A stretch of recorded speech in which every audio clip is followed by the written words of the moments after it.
Mga kababayan, ang Pangulo ng Pilipinas, Pangulong Rodrigo Roa Duterte at Madam Cielito Hanileta Balseña.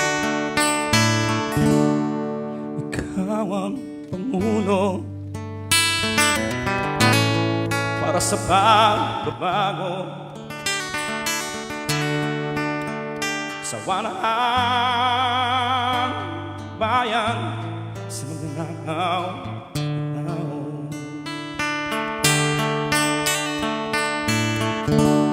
Madilim na kahapon,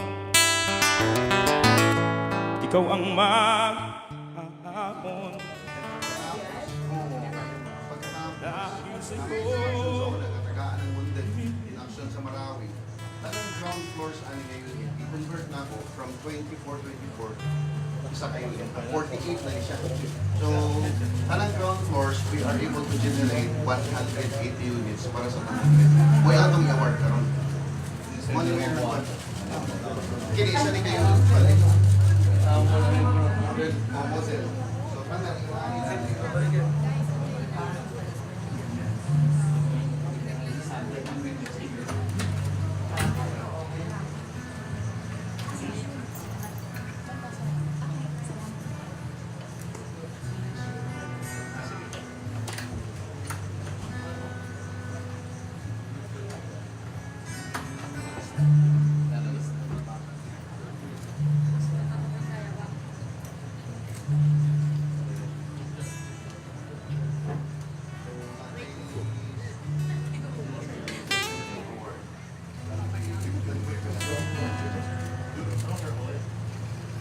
1,800 units sir. Dirty building. Yung ano nila, is there any, yung parang para sa mga anak? Multi-purpose fair na ano. Natin eskwelahan. Natin elementary high school. Napot sa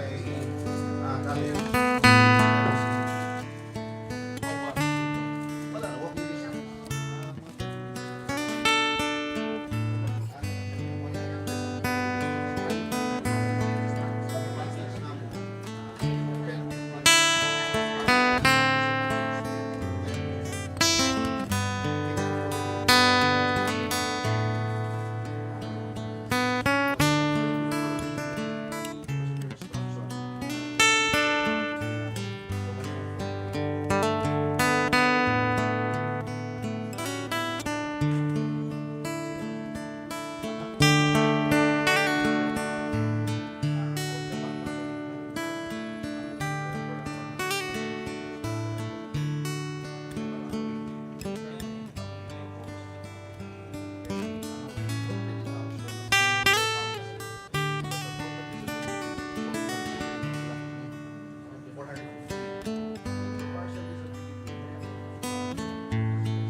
liwanag mo ang paligid, talamang mga krimen, tuwing droga at mga nakawa dapat nang Muli, mapigilan. mga kababayan, ang Pangulo ng Pilipinas, Pangulong Rodrigo Roa Duterte.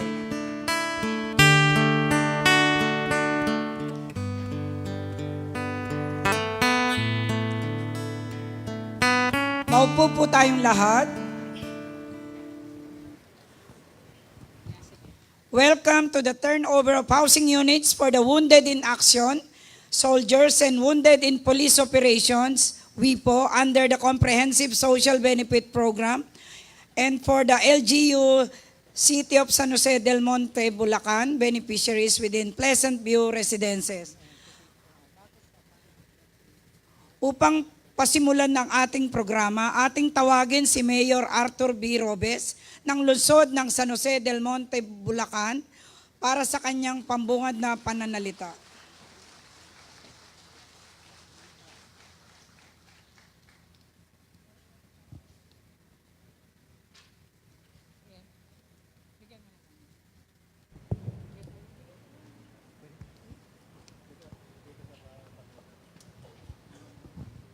Hello?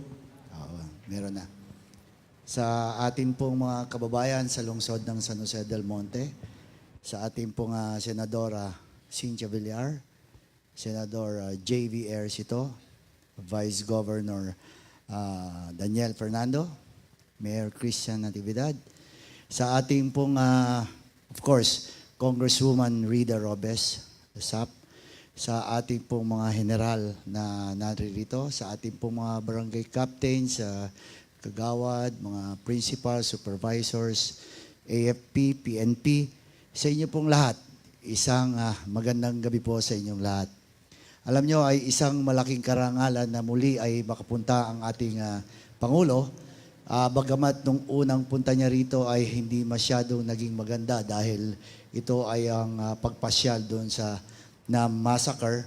But by this time, ang pagpunta niya ay ang pagbibigay katuparan sa pangarap ng mahirap nating mga kababayan at yung ating mga sundalo na pwedeng mabibigyan ng kanilang mga bagong tahanan. Kaya isang malaking karangalan po bilang punong lungsod ng San Jose Del Monte na kayo kasama ang National Housing Authority, of course, our President of the Republic, President Rodrigo Roa Duterte. Welcome po sa lungsod ng San Jose del Monte. Maraming salamat, Mayor Robes. Ngayon naman po, dumako tayo sa ating, at tawagin natin si Mr. Marcelino P. Escalada Jr., ang Secretary General ng Housing and Urban Development Council at General Manager ng NHA para sa updates ng NHA Housing Project dito sa Pleasant View Residences. Thank you, Architect Susan. Mr. President, our senators and secretaries, officials of the EFP and PNP, Ma'am Hanelet, good evening to everyone.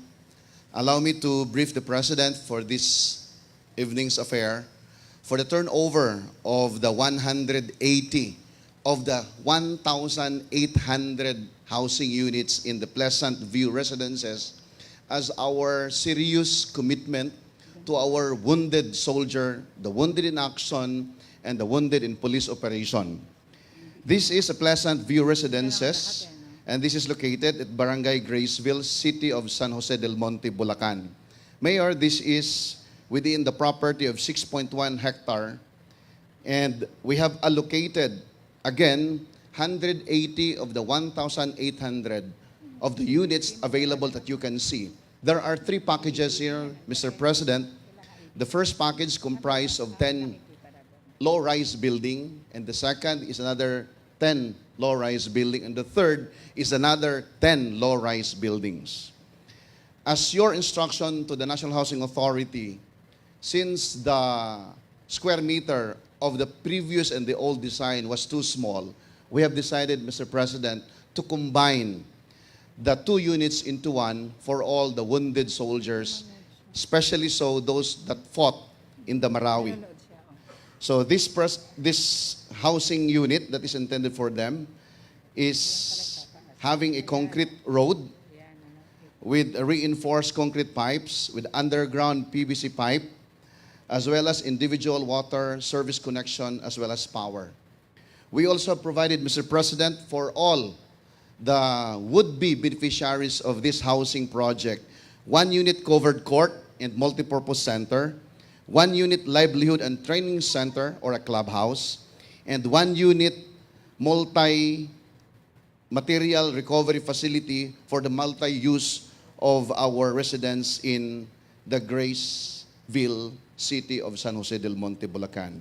And we also provided, Mr. President, a terminal for the use of our own beneficiaries to ferry themselves from this site to anywhere or any part of the city. This is very near because the MRT-7 will be at any given time, be operational and functional, and this will reach this particular site, Mr. President. I think during the time by which you will have the message, we would like also to inform everyone that there is a full grant, of course, for all the wounded soldiers who will be luckily chosen, because we will be progressively constructing houses for all of you. The 100 units may not be enough for everyone, but your NHA will continue to construct decent housing for everyone. Something that is near, something that is beautiful and good, and something that is spacious. The full amount, Mr. President, is only something like 450,000 package. And the monthly amortization is only 1,250 a month for the next 30 years. Since if you are a totally disabled and cannot perform anymore the function of a soldier or a police officer, by the powers of the President in his directive to the National Housing Authority, this will be free and full grant to all the beneficiaries. But for the partial disability, that will be a matter of a policy which will be discussed or announced later by the President.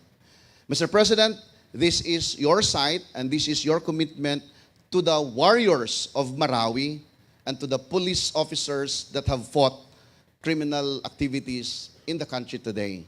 But this afternoon and this evening, Mr. President, allow me to share as well. I think naaman din na sa ato ang LCD, what are the 2019 projects under the new AFP-PNP. I'd like to start with the enumeration of the 13. Next slide, please. Mr. President, I'd like to report to you for 2019. St. Gregory Parkville, this is in Bantay, Ilocos Sur, 400 units. Santa Monica Homes, Lawag City, Ilocos Norte, 400 units.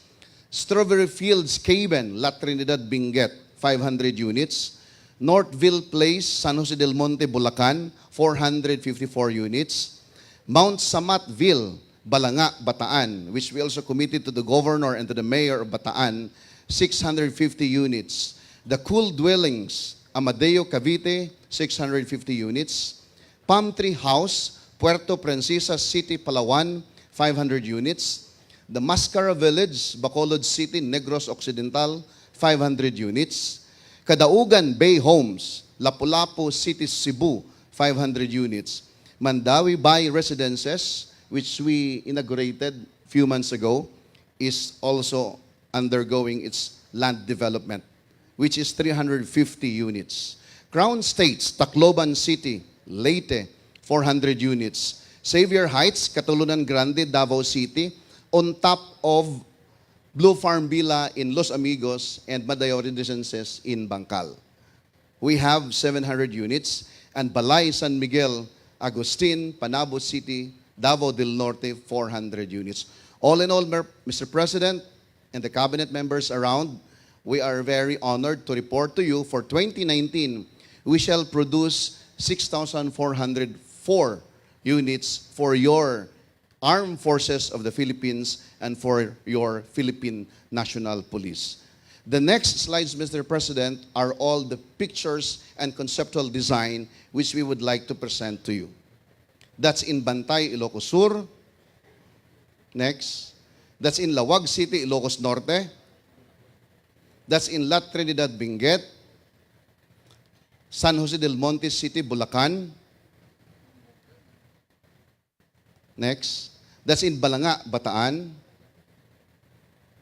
We have Amadeo, Cavite. Next. Puerto Princesa City, Palawan. Bacolod City, Negros Occidental. Lapu-Lapu City, Cebu. Mandawi City, Cebu. Tacloban City, Leyte. Catalunan Grande, Davao City. Panabo City, Davao del Norte. Next. That is all, Mr. President, and we will be very happy to turn over these projects before your term ends in 2022. We will give ourselves 12 to 18 months to deliver these housing units to your AFP and your PNP. Thank you and good evening. Maraming salamat, GM Escalada. Ngayon naman po, ating imbitahan ang ating Pangulo kasama sina Secretary Eduardo Del Rosario and Chairman ng HUDC, GM Escalada, Secretary Delphine Lorenzana ng Department of National Defense, General Benjamin Madrigal ng Armed Forces of the Philippines at General Albayalde ng Philippine National Police para sa pagbibigay ng certificates of award sa ating mga wounded in action soldiers beneficiaries. Tinatawagan po ang mga sumusunod. Sergeant Dennis L. Soriano, Headquarters and Headquarters Service Battalion, 81 ID, Philippine Army.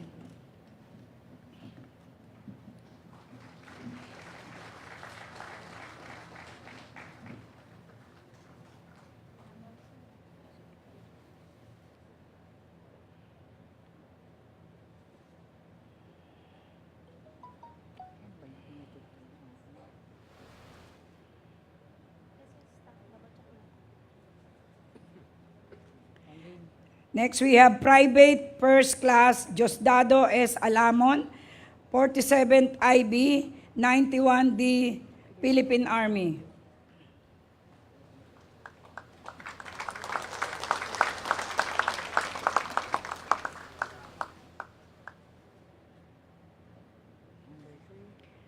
Next, we have Private First Class Yen Yen B. Dayat, Marine Battalion Landing Team, 10, 20 MC Philippine Navy Marines.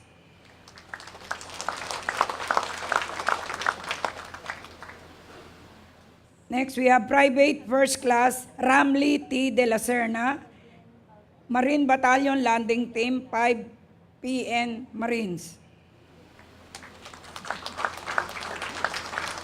Next, we have Corporal Edison B. Caturan, Special Operation Command, Philippine Army.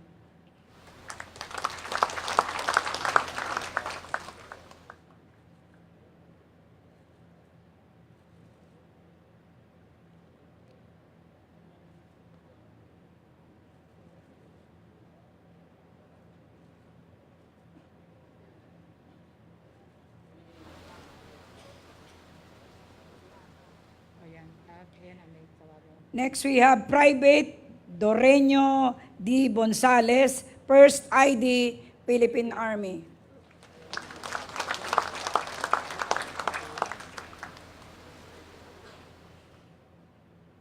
Ngayon, sabi after, ngayon naman, pangunahan din ng ating Pangulo. Pagkanatapos.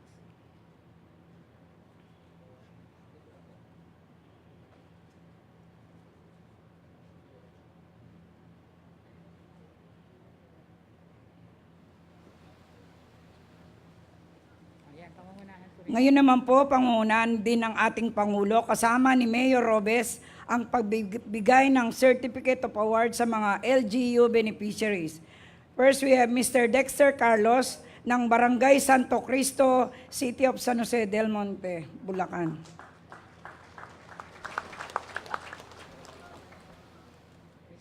Mr. Axel John Remis, Barangay Minuyan Proper, City of San Jose Del Monte, Bulacan.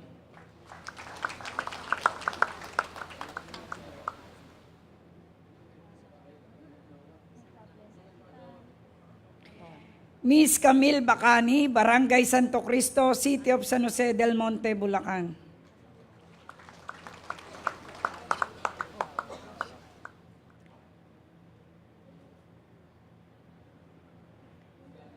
Next, we have Miss Chodeline B.N. Valdez, Barangay Kaypian, City of San Jose Del Monte, Bulacan.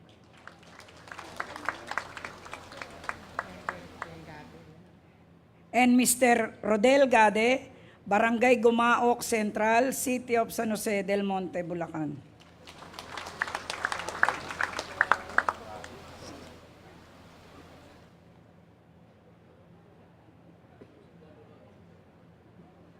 Maraming salamat po, mahal na Pangulo, sa inyong handog.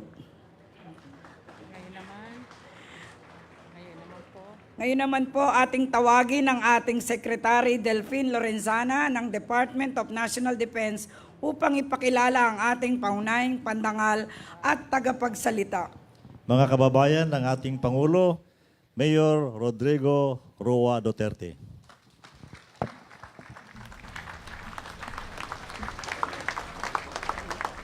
Salamat po. Kindly take your seats. Thank you for your courtesy. Alam mo, before anything else, I was quite a bit late, very late as a matter of fact. Galing rin ako doon sa Pande. I was, we were building there isang eskwelahan to house about 16,000 sa National High School. Kung sabi ko sa asawa ko, taga Bulacan to Bulacan niya si Hanilet. Kaya sabi ko, kailangan ninyo mga 4 na national high schools. Maybe we can go there for the first 2. Pangako ko yan nung eleksyon. Ito namang sa Sundalo. Because I saw it with my own eyes, the suffering and agony of a soldier of the Republic. And I thought that baski na paano we can make things easier for them. At least life a bit comfortable dahil nga may pinsala. Yung sa partial disability, maybe I'd collect from you only about. So how much is that? 600, 222 na lang for 30 years.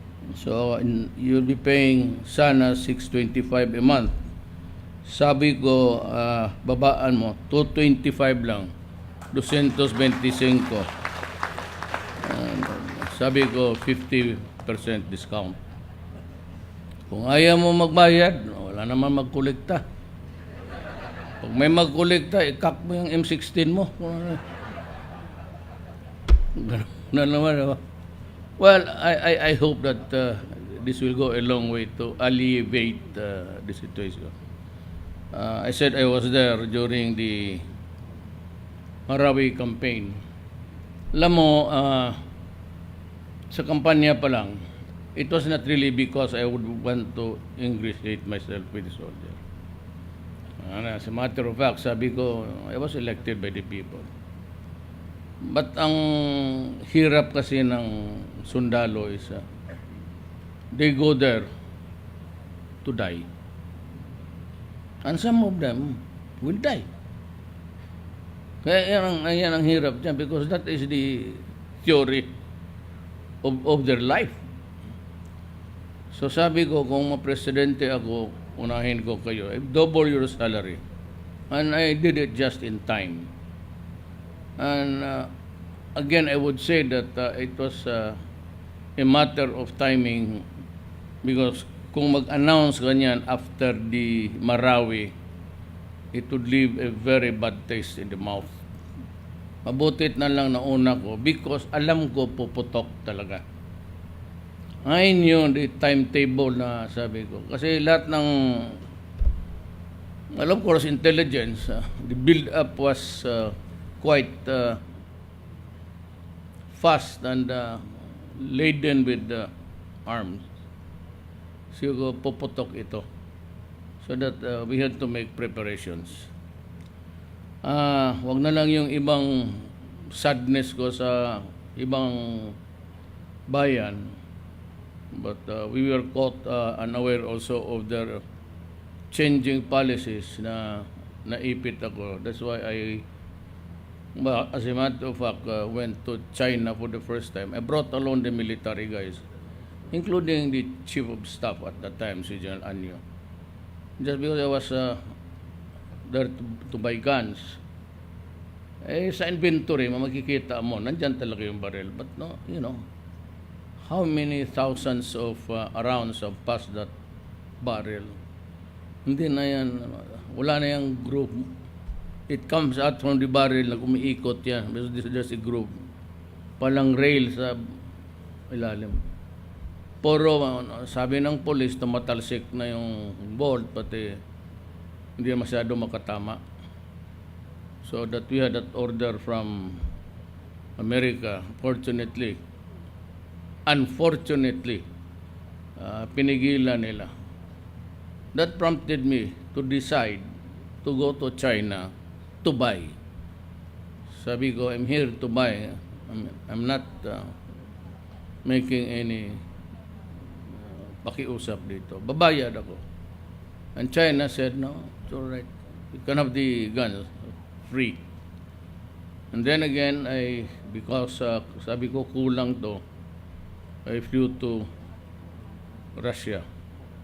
And at the last minute, kasi pumutok ang Marawi, nandoon ako sa Russia. So I had to sign the martial law power. Doon ako sa Russia. And we had a talk with Putin. I said, Putin said, you can have it. And I'll give you some trucks. So, in a way,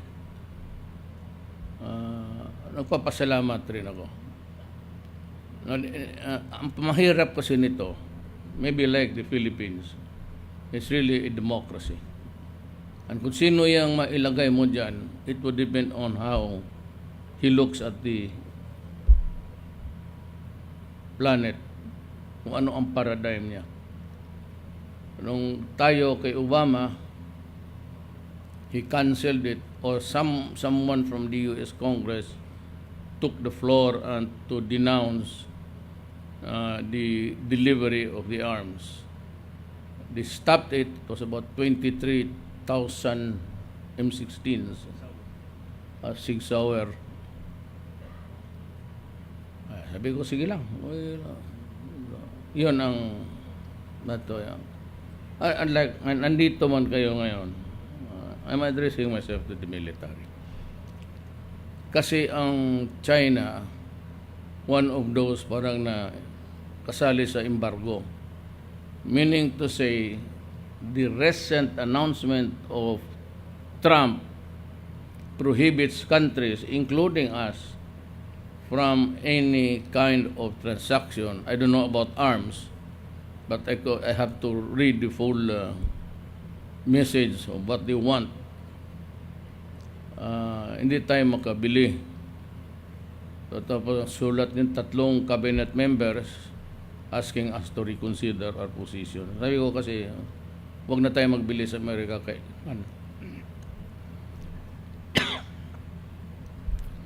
Tapos ito ngayon,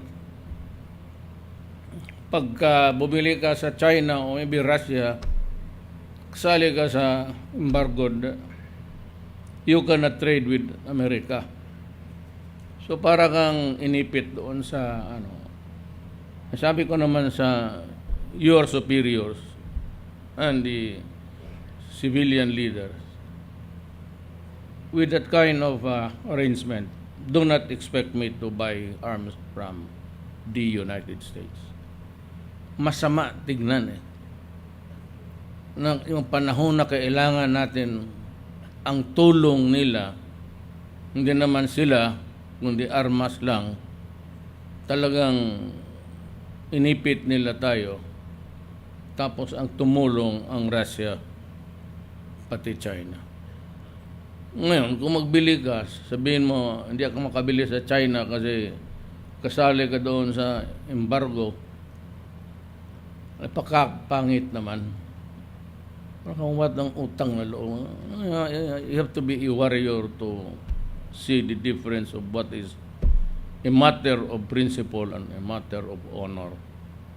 Kaya sabi ko, magbili tayo either Israel or Korea. Period. I will not agree to buy. Pangit tignan. Hindi maganda. It does not sit well with the Filipino. Ganunin ka tapos pasunod-sunod ka na lang. Wala naman akong galit sa kanila. Sila yung nauna. They criticize me heavily dito sa drugs. Ako naman, dito naman lahat. Dito si General Albayalde. I will repeat my statement when I was mayor in 1988. And in my inaugural speech, I said, I will build a city that is comfortable to you. And I am asking anyone here not to destroy my city. Kasi papatayin talaga kita. At sabi ko doon sa Davao, wag mong pakainin ng shabu ang mga anak namin. Same. Papatayin kita. Ngayon nung na-presidente ako, I restated my position. As a matter of preserving the society of the Filipino, sabi ko, human rights, pati kayo nakinig, same. If you destroy my country, I will kill you. Hindi kita papalusutin. Kung ipakain mo sa mga anak namin, ganun. The social cost and the dysfunction caused by drugs created a monster in our country. Isang tao magnegosyo, distributes drugs, 50, 60, 100 transactions a day. And it affects all that are contaminated. You know what? If you want to destroy a person's life, kung ayaw mo, all you have to do is make 2 or 3 of his children addicts sa shabu. Tapos na ang pamilya niya. Forever inutil na, especially with the breadwinner. Wala na, it ceases to function as a family. Yan ang mahirap. Na ngayon, magsabi itong human rights, mga pare, okay man. You can criticize me because I'm really supposed to be criticized. Sabi po, kung yung magtanong tayo sa akin, how about this dead son of a bitch? Huh? You worry to death about an asshole? Look what he has created. Ilang pamilya na dysfunction. Ilang mga bata hindi nakapag-aral. Money intended for rice, for education of the children, pamasahe, wala na. Sabog na lahat. Hindi naman talaga mag-aral yan. And if the father is the one who's the victim, naku. Ang masakit dyan sa akin, talagang masakit. Kasi, we have about 3 million. Inuulit ko yan eh. Intindihin lang ninyo, 3 million Filipinos working abroad. And in some countries, and I would identify them, some Arab, not all Arabs, some Arab tribes has that culture, and it's a silly one, that if you work for them as a slave, binili ka doon sa slave markets ng Africa o binabayaran ka. Ayaw kong sabihin sana kasi maraming nakikinig, pero I'm forced to. By circumstances. Hindi ko, na was mayor, talagang tahimik na ako. Rape is part of the territory. Kaya makikita mo mga Pilipino, Sabihin mo, ilang oras ang tulog mo. You see the uniformity of the period of rest. 3 hours, 4 hours. Maglinis siya sa amo niya. Pagkatapos, linisin niya yung bahay ng daughter-in-law. Pagkatapos, linisin niya yung bahay-bahay ng anak niya lalaki. Tapos, linisin pa niya yung mga pinsan kung maabutan siya. So, how many hours ang tulog ng Pilipino? 3 hours. Kaya kita mo, the kind of style to end it all, how many times have you read na lumulukso lang sa bintana? Tangina niya. Kaya papatayin ko talaga ko. Tumatalo na lang sa bintana ang pobre. What does that indicate? Indicates cannot bear the human, bumigay ang human endurance. Or maybe the degradation of their pagkatao nila. The loss of dignity. Kaya hindi madali yan human rights yung sinasabi ninyo. It will remain as a policy until the last day of my term. Ngayon, kung barilin nila ako, patayin lang ako, okay. Marami naman dito. Pero for as long as mayor ako, bitawan ninyo yan siya po kasi mamamatay kayo. So human rights, you change your campaign, tell them this guy is determined to kill you. So you better make the corrections. Drop the shabu. Magparehab ka kung gusto mo, but ang shabu of all the ang shabu lang kasi ang chemical Opium is from poppy plant. Cocaine, poppy plant. So, organic. Hindi masyado ang tama, dahan-dahan. Pero yung sa shabu, 1 year, 2 years, wala na.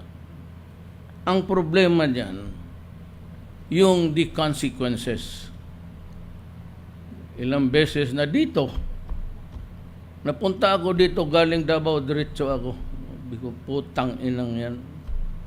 Yung bata, 1-year-old, pinakialaman pa, sinaksak sa dibdib. Ni-rape yung daughter-in-law, ni-rape yung mother-in-law na bulag. Tapos pinatay yung 14 years old. Putang, pag naabutan kita, do not expect something nice. Sa amin noon, mayor ako, rapein mo ang bata tapos patayin mo. Hindi ako magyabang. What for? It does not add color to my life. Pero yan ang hindi ko talaga masikmura. Rapein mo ang babae, rapein mo ang bata, tapos patayin mo. O yung isang teller na kumakatok sa bahay niya, ang lakas ng ulan, hindi marinig sa, maybe over the raindrops. So sila a lot of moisture, maybe at that time. Tinabihan lang siya ng 4 na construction workers. Tapos you tell me, oh, let's talk about the human rights first of these criminals and maybe we can talk. That's bullshit to me. Okay, mga human rights, do not talk to me like that. Hindi ako nagyayagang, pakasampal pa kita. Totoo lang. I'm not threatening you, but baka mawalaan ako ng pasensya. And that's why, whose job it is? The military. Hindi sila kasali noon. But in Mindanao, kung mag-raid sila doon ng factory ng Cebu, it has to be with a machine gun, a V-150 gunship. Bakbakan doon. Marawi was funded by Cebu. Ayaw lang kayo maniwala noon. They've been telling everybody, the human rights and all, that Shabu is funding the rebellion in Mindanao. Or at least kasi sa intelligence, merong pumasok na pera, pero could not even finance one operation, 2, 3. Walang pera masyadong napasok. Pobre man rin yung mga terorista doon. Ngayon ang nangyari. So here I am, after the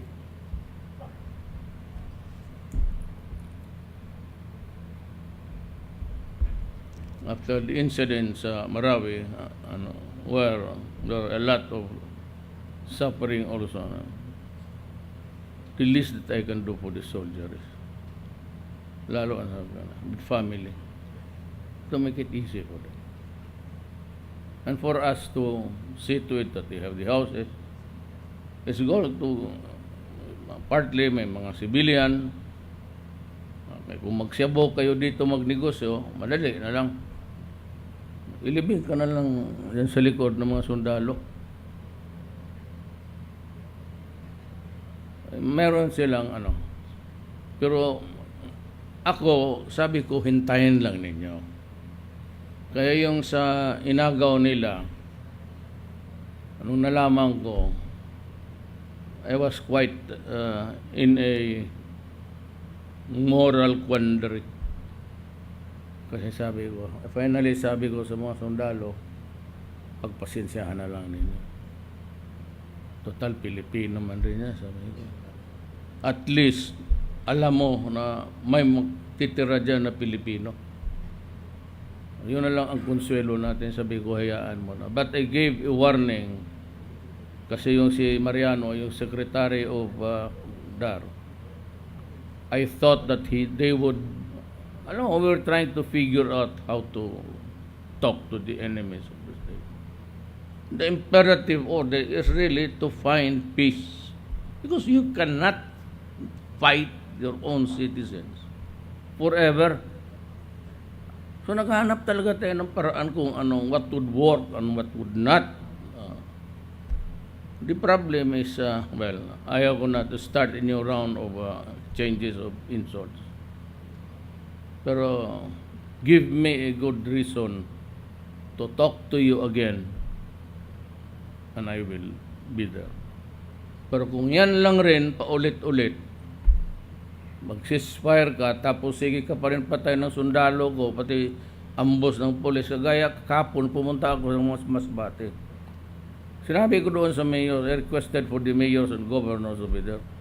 So what's the fucking reason bakit ang mga polis dito araw-araw inambos? Ano ginagawa ninyo? Sabi ko, at least kung politik kayo, you're playing, you bed with the enemy, then just tell them also na wag nang ganon, or otherwise we will change everything there. And I will just tell my soldiers and policemen, shoot them on sight. If they are holding a gun, they will kill you. Shoot them first. Ganon, sige kayo ambos. No more time for surrender. Basta nakita nyo hawak ng baril, bantay ka dyan kasi babaralin ka. Kaya patayin mo na. Sinabi ko doon sa kanila, if you want it that way, fine. We can start tomorrow. We are just being civilized because we are an organ of government. We are supposed to follow the civility of society. Pero kung ganon, and remember, nabi ko na sa inyo, and I tell straight sa military, pati police, and everybody, for as long as there is no law and order, and for as long as there is corruption in government, this country, I assure you, will never rise as a progressive nation. Tandaan ninyo. Basta yung corruption, kaya yung dapat yung corruption, wala akong ano. And probably you have noticed it. Isang ano lang. Wala na akong seremonya. Get out.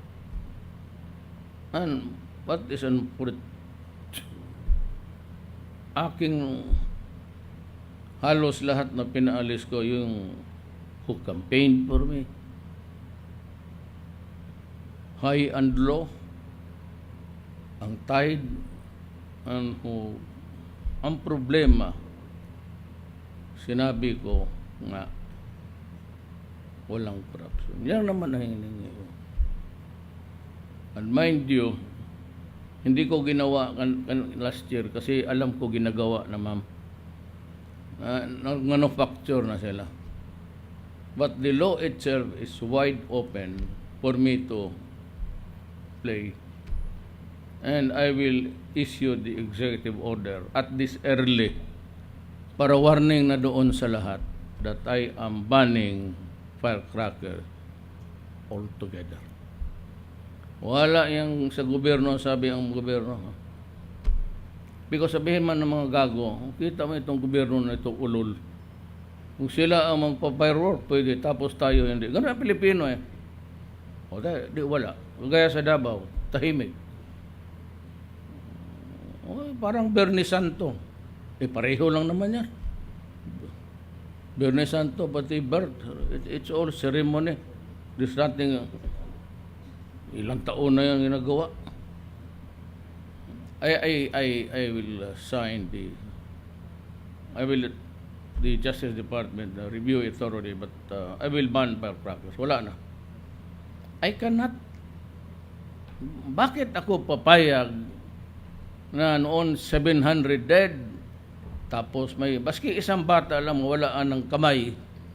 So as a president, why would I allow it? Kung ako mayor ako noon, sabi ko,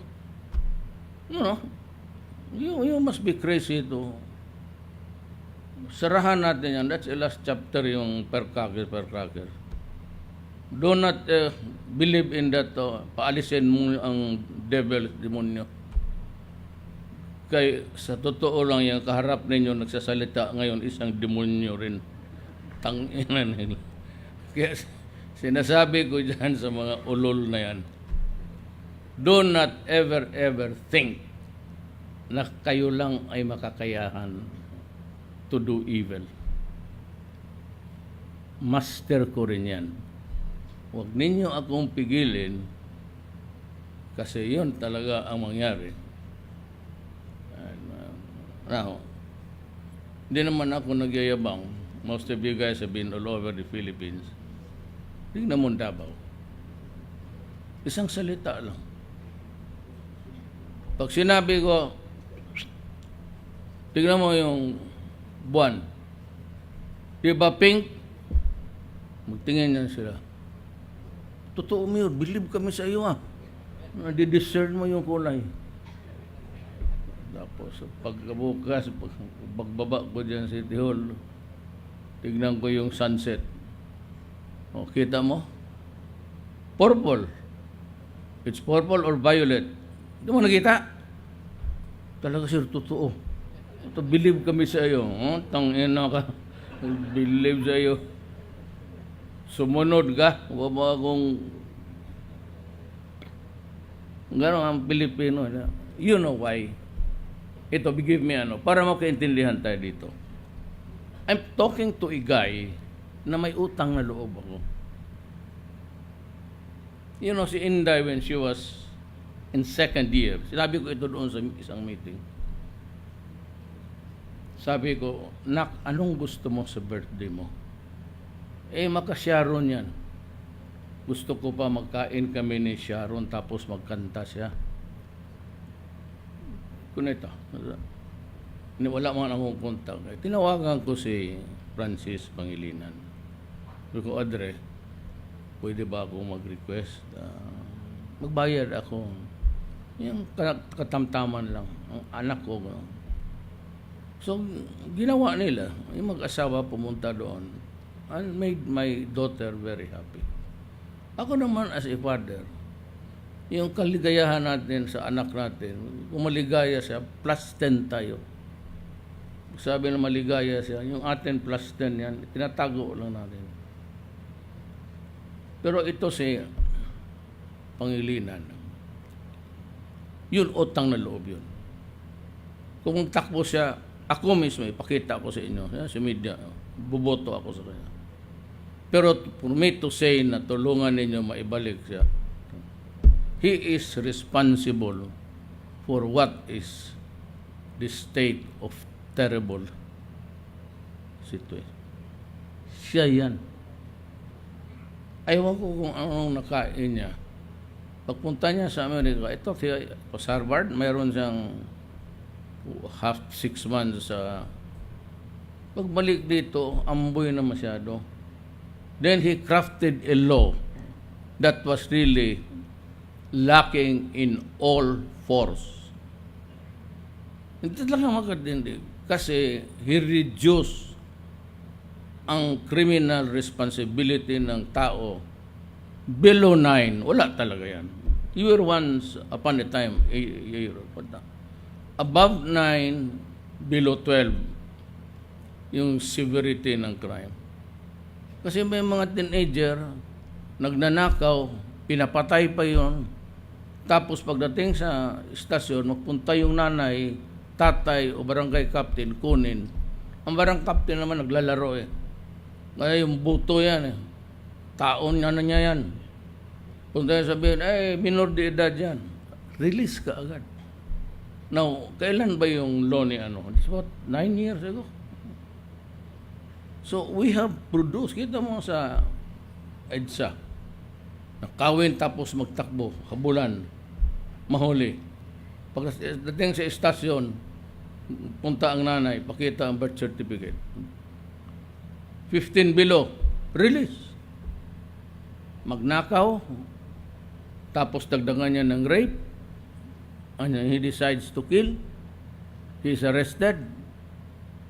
The following hour, release.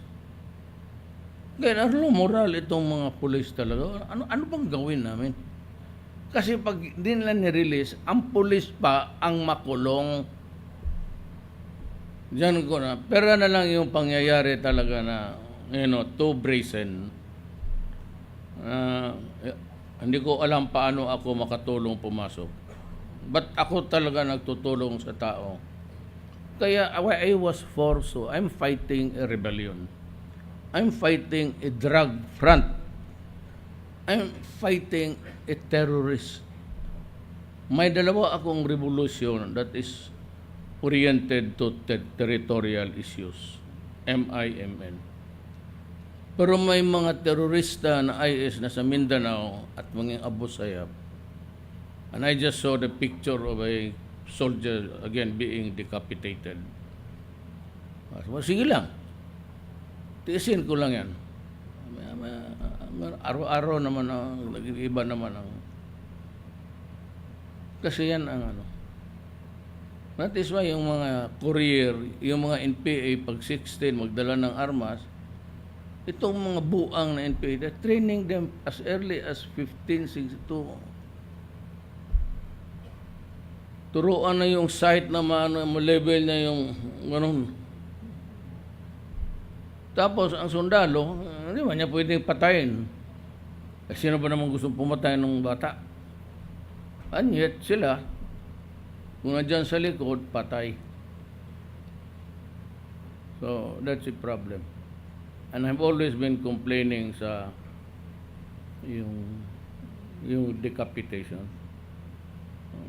Magharap na ganunin mo ang mga civilian, pati sundalo. As I have said, hindi ako nagyayabang.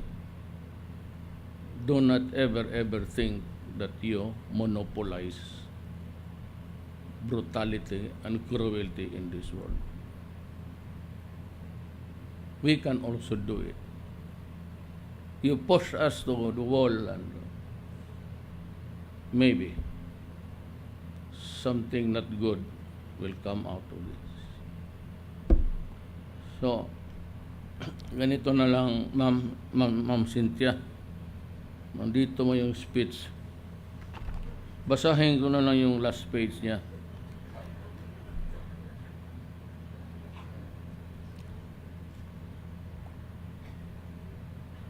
Yung last, ano na lang. Para hindi magsama ng loob ang gumawa nito. PMS no eh. Paulit-ulit yung kanilang ano. Baski saan. I am glad to join you today as we celebrate the heroism and bravery of our wounded in action. Soldiers and wounded in police operation. Officers who have risked their safety in order to fulfill their duty to protect our people and defend our democratic institutions. I acknowledge the hard work of the National Housing Authority. Ito si Escalada, was with me since 1988. Kaya pinili ko yan, mahusay yan. Graft ito. Takot.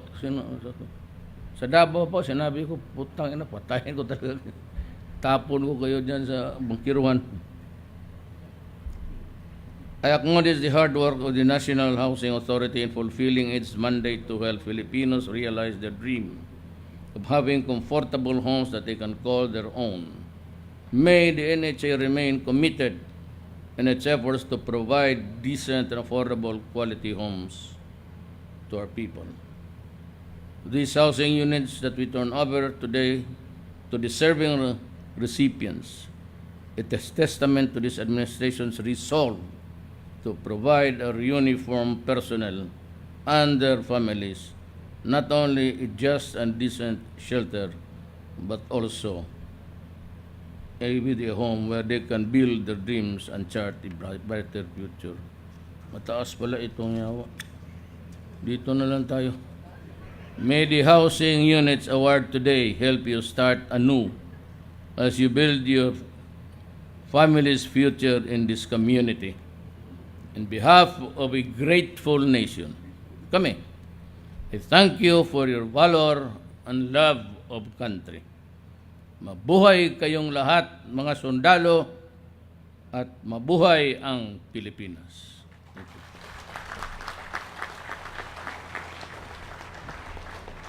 Maraming salamat po, mahal na Pangulo.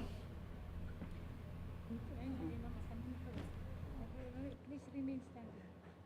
Sige. What? Please remain on stage again. Please remain on stage. Hinihiling po namin ang ating Pangulo na manatili sa stage para sa photo of opportunity. Tinatawagan po ang unang batch, ang HUD-C officials and NHA officials and employees. Tapos next. Ikalawang batch, maghanda na po kayo.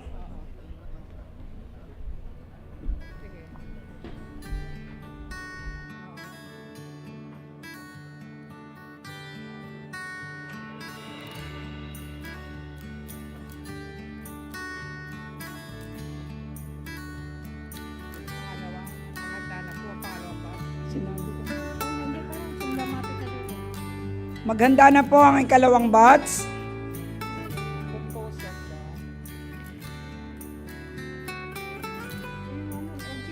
LGU representatives.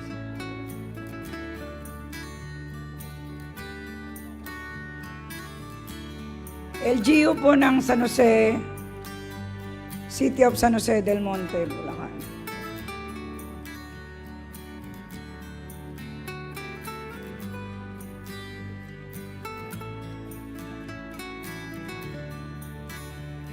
Thank you very much. Batch 1, please. Okay. Balik na po ang sit kayo ba? Okay, balik niyo yung mga taga. Okay, tinatawagan naman po ngayon ng LGU ng City of San Jose Del Monte, Bulacan.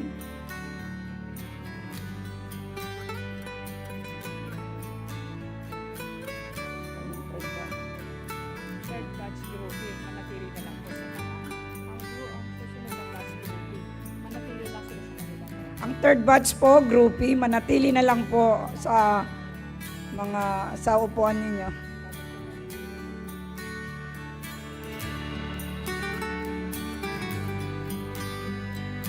Thank you very much. Exit to your right.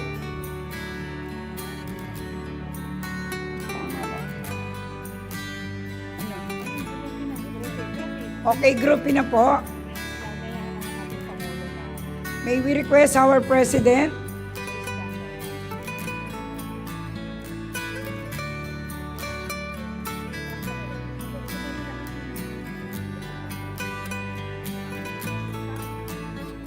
Tumayo po ang lahat para sa groupie with the President.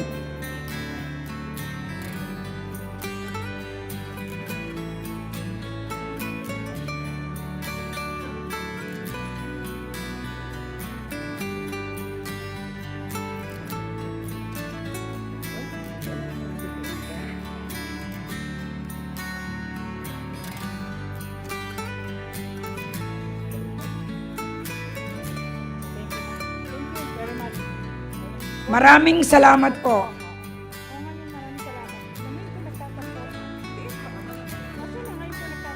Dito po nagtatapos ang ating programa sa araw na ito. Sa ngalan po ng National Housing Authority at mga beneficiaries ng Pleasant View Residences at ng mga taga Bulacan, lubos po kami nagpapasalamat sa ating Pangulo sa kanyang paglaan ng oras sa pagbisita sa ating lalawigan. Muli, maraming salamat po, Pangulong Rodrigo Roa Duterte.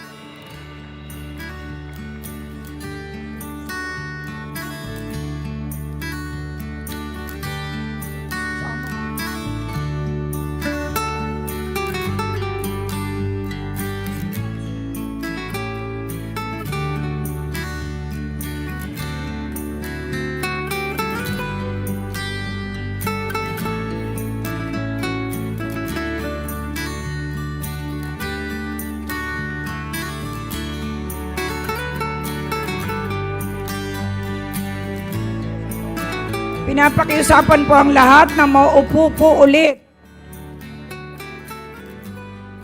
Habang hindi po umaalis ang ating Pangulo. Maraming salamat po.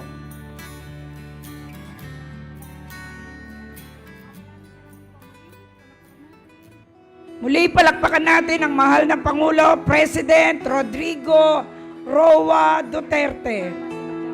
Kasama Madam Shelito Anilet Abance.